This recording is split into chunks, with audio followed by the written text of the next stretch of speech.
नाजरीन, इस वक्त खेल वहीं पे पहुंच गया जहां से ये शुरू हुआ था। ये खेल शुरू हुआ था -1 से कि इमरान खान को माइनस करना है, और तब से लेकर अब तक लड़ाई यही चल रही है कि कौम इमरान खान को माइनस होने नहीं दे रही। ना इमरान खान हार मानने के लिए तैयार है, और एस्टेब्लिशमेंट और इमरान खान की सारी मुखालिफ सियासी जमातें वो ये जानते हैं कि अगर ये आदमी माइनस ना हुआ तो हम बहुत हद तक माइनस हो जाएंगे। अब इस मसले की वजह से अब एक नया दबाव क्रिएट किया जा रहा है, यानी हुकूमत खुलकर कह रही है कि इमरान खान से खुद को अलहदा कर लें तो फिर हम बातचीत कर सकते हैं। यानी इमरान खान साहब के बयानिए से इमरान खान साहब से अपने आप को अलग कर लें पाकिस्तान तहरीक-ए-इंसाफ के लोग, तो फिर उनके साथ बातचीत हो सकती है। एक तो बातचीत के लिए मिन्नत तरला कोई नहीं कर रहा। मैंने देखा नहीं कि पाकिस्तान तहरीक-ए-इंसाफ के लोग, हम वो ये ज़रूर कहते हैं कि मुल्क के लिए हम बातचीत करना चाहते हैं, और हम ये चाहते हैं कि पाकिस्तान में जो स्पेस छीन ली गई इदारों से या पार्लियामान से वो उनको वापस दी जाए, सियासी जमातों को जमहूरी हक उनका लौटाया जाए, उसके लिए वो अपनी कोशिश करते रहते हैं। अब इमरान खान साहब को दहशतगर्द डिक्लेयर किया जा रहा है। ये बार बार कहते हैं जी दहशतगर्द है, मुल्क दुश्मन है। मैं चंद सवालात आपके सामने रखता हूँ। क्या पाकिस्तान तहरीक-ए-इंसाफ का इमरान खान साहब ने कोई मुसल्ला विंग बनाया हुआ है? आज तक आपको ऐसी कोई खबर मिली? कोई भी नहीं। ये कहते हैं जी असला आ गया, ये आ गया जलसा के अंदर या जलसा गाह के अंदर। आज तक दिखाएं ना कितनी बंदूकें इन्होंने देखी हैं। बेशुमार लोगों के साथ बंदूकें बेशुमार देखी गई हैं, लेकिन इमरान खान साहब के जलसा गाह में तो नहीं देखी गई। कोई मुसल्ला विंग पाकिस्तान तहरीक-ए-इंसाफ ने नहीं बनाया। क्या आज तक कोई बोरी बंद लाश मिली जो पाकिस्तान तहरीक-ए-इंसाफ ने बोरी बंद लाशें जो हैं वो जमा की हों? वो जो लोग ये काम करते थे वो आजकल एस्टेब्लिशमेंट के साथ हैं। क्या कोई करप्शन के मेगा स्कैंडल्स इमरान खान साहब के निकले कि ये भी है, वो भी है, वो भी है? बताएं ना। उस्मान बुज़दार पे इतने घटिया इल्जामात लगाए, एक भी मुकदमा बताएं कहाँ है उसके ऊपर? एस्टेब्लिशमेंट कहती थी ना कि इसने ये भी किया, वो भी किया, वो भी किया। उसने डील कर दी, उसको छोड़ दिया। वो कहते जी बहुत सारे अफसरान बुशरा बीबी लगाती थी, वो किधर गए सारे अफसरान जिन्होंने रिश्वत दी हुई थी? कहते थे जी कि आसिम मुनीर साहब के पास एक फ़ाइल है बुशरा बीबी के हवाले से जो उन्होंने इमरान खान को दिखाई थी। वो फ़ाइल गुम हो गई, उसके बाद कहाँ गई वो फ़ाइल? उस फाइल के ऊपर कोई एक मुकदमा भी नहीं बना। फिर क्या कोई अलहदगी पसंद तहरीक इमरान खान साहब ने चलाई है? को मनसूबा इस तरह का दिया है? क्या कोई टारगेट किलिंग इमरान खान साहब ने या उनकी पार्टी ने की हो?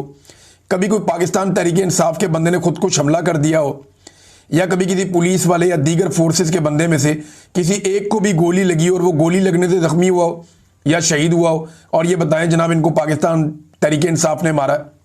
एक भी वाकया आपको ऐसा नहीं मिलेगा। ये एक पॉलिटिकल पार्टी है, आप इसको दहशतगर्द कैसे कह सकते हैं? मुल्क दुश्मन और गद्दार कैसे कह सकते हैं? ये पाकिस्तान में ना एक पुराना ट्रेंड है, जो कहे कि आइन पर अमल करो वो गद्दार है, मुल्क का दुश्मन है, सिक्योरिटी थ्रेट है वो। जो कहे इदारे खसूसन फौज सियासत से अपने आप को दूर रखे, जो ये कहे कि मुल्क भी मेरा फौज भी मेरी, जो अपनी ज़िंदगी अपने मुल्क के नाम कर दे ताकि अपने बच्चों से भी अपने आप को दूर कर ले, ऐसे आदमी को ये कहते हैं दहशतगर्द भी है, गद्दार भी है, सिक्योरिटी थ्रेट भी है। जो शख्स भी करप्शन के खिलाफ आवाज़ उठाए वो दहशतगर्द है, वो सिक्योरिटी थ्रेट है। जो बैरूनी ताकतों को एब्सोल्युटली नॉट कहे, जो गुलामी से इनकार कर दे, जो अमीर और गरीब का फ़र्क इस मुल्क में ख़त्म करने की कोशिश करे, जो पहली बार नामूस रिसालत और इस्लामोफोबिया के हवाले से आलमी सतह पर आवाज़ उठाए, जो शख्स भी ये करेगा या जो लोग ये करते आए वो सारे गद्दार डिक्लेयर हुए। जिन लोगों ने आज़ादी से बात करना चाहिए वो सारे गद्दार डिक्लेयर हुए। जिन्होंने बात की कि इदारे सियासत में मुदाखलत क्यों करते हैं, इनका क्या हक है, वो सारे गद्दार और सिक्योरिटी थ्रेट बन गए पाकिस्तान के लिए। सारे के सारे, किसी एक को नहीं छोड़ा, फातिमा जिन्ना तक को नहीं छोड़ा। तो ये पाकिस्तान की कहानी है, कोई नई बात नहीं है, ये पुरानी बात है। अब DGISPR ने जो एक प्रेस कॉन्फ्रेंस की है उसमें एक सबसे बड़ी गलती उन्होंने ये की कि उन्होंने इमरान खान से पूछ लिया, नाम लिए। नादरीन, सबसे पहले तो इमरान खान साहब को एक मरतबा फिर पिम्स अस्पताल में ले जाया गया। रात के जैसे कार्रवाई डालते हैं वैसे ही कार्रवाई डाली गई। उन्हें अस्पताल में पहुंचाया गया, उनकी आंख को तीसरी मरतबा इंजेक्शन लगाया गया क्योंकि 4 हफ्ते मुकम्मल हो गए थे और 4 हफ्ते के बाद उनको अस्पताल में लेकर आना था। ये चीज़ें काफ़ी नॉर्मलाइज हो चुकी हैं। इमरान खान साहब की कैद तन्हाई बहुत नॉर्मलाइज हो चुकी है। फैमिली से उनकी मुलाकातें ना करवाना बहुत नॉर्मलाइज हो चुका है। उनकी एक आंख का ज़ाया होना, उसकी खबरों को बाहर निकालना, चीज़ों को नॉर्मलाइज किया गया है। उनके डॉक्टरों तक रसाई ना देना, फैमिली को मेडिकल सहूलियात के हवाले से मुतमईन ना करना, ये चीज़ें बहुत नॉर्मलाइज कर दी गई हैं। कोई पॉलिटिकल बयान इमरान खान साहब का नहीं आता, उनकी ओपिनियन बाहर नहीं आती, हालांकि वो पाकिस्तान की सबसे बड़ी पॉलिटिकल पार्टी के लीडर हैं। जो सोर्सेज से इंफॉर्मेशन मिली वो सिर्फ ये है कि इमरान खान साहब काफ़ी हाई स्पिरिट में थे और उनकी बॉडी लैंग्वेज बड़ी पॉजिटिव थी। अब मेडिकल के हवाले से देखें, वहाँ पे बहुत सख्ती है। अब ये इतलात निकालने में चंद दिन लगेंगे तो सूरत हाल सामने आ जाएगी कि इमरान खान साहब की हालत क्या है। इमरान खान साहब ने अपने बेटे से जब बात की तो वहाँ पे उनके बेटे ने एक ट्वीट किया और इमरान खान साहब के अपने अकाउंट से भी ट्वीट किया गया जो उनका स्टेटमेंट है। ले देकर जो इमरान खान साहब ने बयान दिया, मैं उर्दू ट्रांसलेशन आपको उसकी बता देता हूँ। इमरान खान साहब ने एक्चुअली जजों के बारे में कहा कि जो जजेज़ हैं उनको शर्म आनी चाहिए, अपने आप पर उन जजेस को शर्म आनी चाहिए। हमने बार बार हम उनके पास गए, अदलिया के पास, लेकिन उन्होंने अपनी रूहों को बेच दिया प्रिविलेजेस के लिए, यानी जो उन्हें मिली हुई है मुराद उनके लिए इन जजों ने अपना सौदा कर लिया। और इसके बाद उन्होंने कहा कि उन्होंने अपनी इंटेग्रिटी को भी बेच दिया। वो ये जानते हैं कि वो मुझे नहीं तोड़ सकते। ये इमरान खान साहब ने अपने मुखालिफिन के बारे में कहा जो उन्हें तोड़ना चाहते हैं। तो उन्होंने मेरी बीवी के ख़िलाफ़ भी इक़दाम शुरू कर दिए। वो ऐसी गैर इंसानी हरकत बुशरा बीबी के साथ कैसे कर सकते हैं? ये मुझे ब्लैकमेल करने के लिए किया जा रहा है। वो 24 घंटे अकेले में गुजारती हैं, यानी उन्हें कहते तन्हाई में रखा जाता है। बुशरा बीबी के बारे में बता रहे हैं। और 30 मिनट के लिए हफ्ते में एक मरतबा उन्हें मुझसे मिलवाया जाता है और कभी ऐसा नहीं भी किया जाता। ये गैर इस्लामी है कि ख़वातीन को, बच्चों को और जो बुज़ुर्ग हैं उनको नुकसान पहुँचाया जाए या उनके साथ ऐसा किया जाए। और इनके जो मकासद हैं ना वो बड़े क्लियर हैं और जजेस इसके लिए ज़िम्मेदार हैं कि सोसाइटी के अंदर इंसाफ फराहम किया जाए। उन्हें शर्म आनी चाहिए अपने किरदार पे।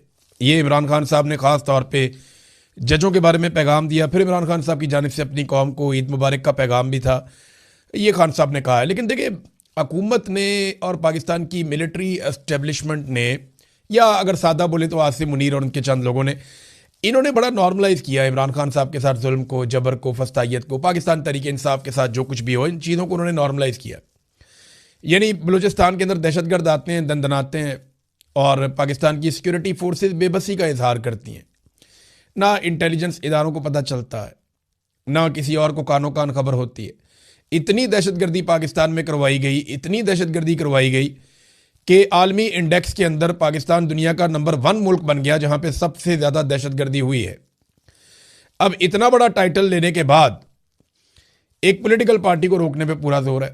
जो सिक्योरिटी इदारे बेबस हो जाते हैं दहशतगर्दों के सामने।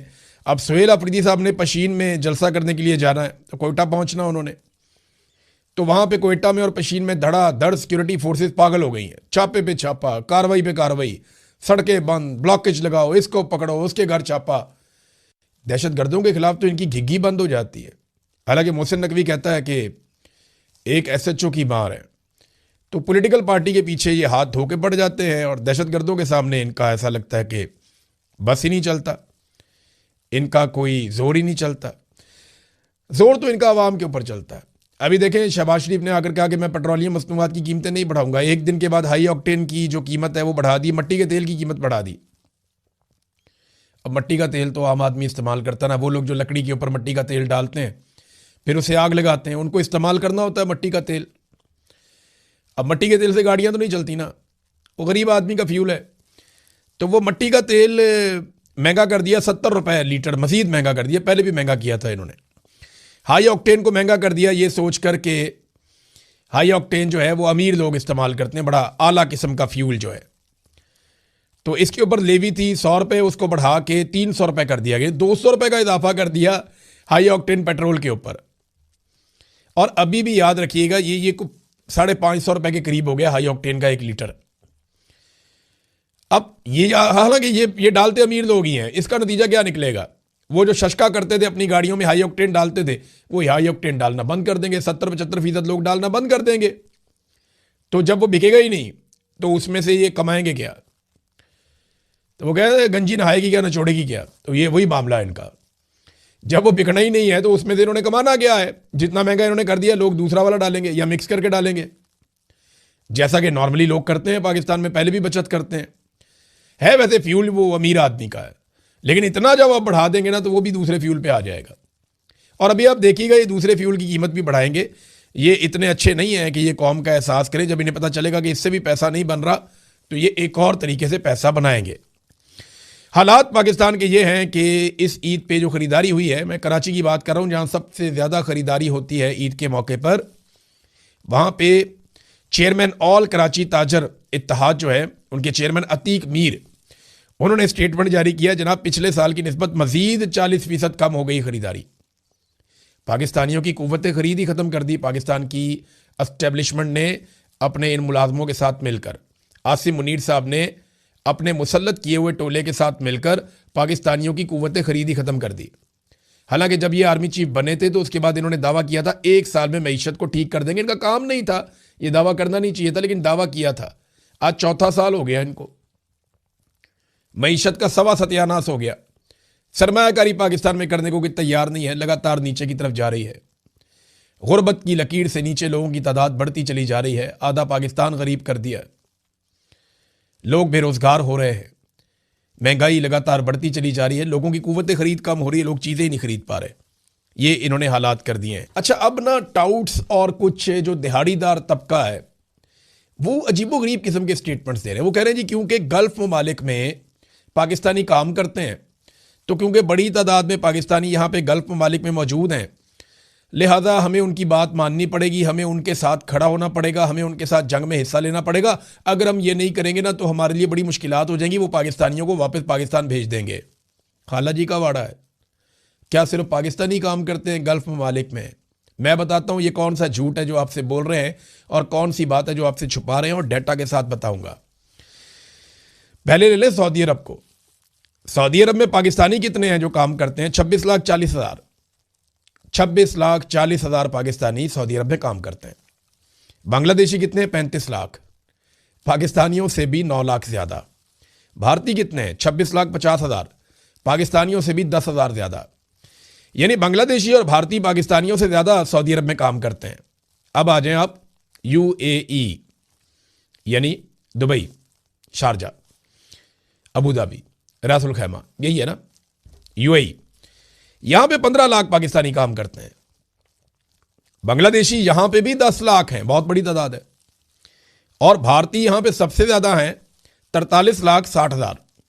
अब आ जाएं कतर में, तीसरा इंपॉर्टेंट मुल्क यही है ना जहां पाकिस्तानी ज्यादा हैं।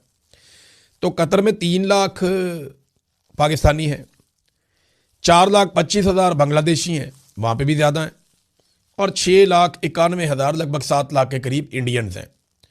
अब सवाल यह पैदा होता है कि हमें ही क्यों कहा जाता है कि आके हमारी लड़ाई लड़ो? बांग्लादेश को यह डर क्यों नहीं है कि उनके लोगों को वापस भिजवा दिया जाएगा अगर उन्होंने गल्फ ममालिक के लिए लड़ाई ना लड़ी? तो भारत को क्यों नहीं कहा जाता कि आपके लोगों को निकाल देंगे अगर आपने अपनी फौज लाकर ईरान को ना मारा? तो हमें क्यों कहा जाता है? सवाल है ना। भारत तो देखें तेल भी ले रहा है ईरान से, बांग्लादेश के भी उन्होंने ऑयल टैंकर्स छोड़े हैं, तो फिर उनके खिलाफ क्यों नहीं होता, हमारे खिलाफ क्यों होता है? तो मैं आपको बताता हूं। भारत जो भी काम करता है ना गल्फ ममालिक के साथ नकद में करता है। पाकिस्तानी जो है ना वो भीख मांगते हैं, हमारे हुक्मरान जो है वो कटोरा लेके पहुंच जाते हैं, हमारे हुक्मरान जो है वो उधार में तेल लेते हैं, हमारे हुक्मरान जो है वो अपनी इंटरनल सियासत में उनकी मुदाखलत करवाते हैं। ये उनके जरिए से अमेरिका से रब्ता करते हैं और उनको पाकिस्तान की सियासत के अंदर बार बार दावत देते हैं और वहां से फायदे उठाते हैं, उनके जरिए से डीलें करके पाकिस्तान से बाहर भागते हैं। तो जब आप किसी को दावत देंगे कि वो आपके घर के अंदर आके आपके घर के मामलात को देखे, तो फिर वो भी आपसे एक्सपेक्ट करेगा कि आप भी उसके मुताबिक चलें। ये हमने खुद दावत दी है अपनी खुद मुख्तारी के ऊपर। हमारे भाई हैं, ब्रदर इस्लामी ममालिक हैं, हमारे सर आंखों पे हैं, लेकिन ये तरीकाकार नहीं होता इंटरनेशनल रिलेशंस का। बांग्लादेश को वो कुछ नहीं कह रहे, भारत को वो कुछ नहीं कह रहे,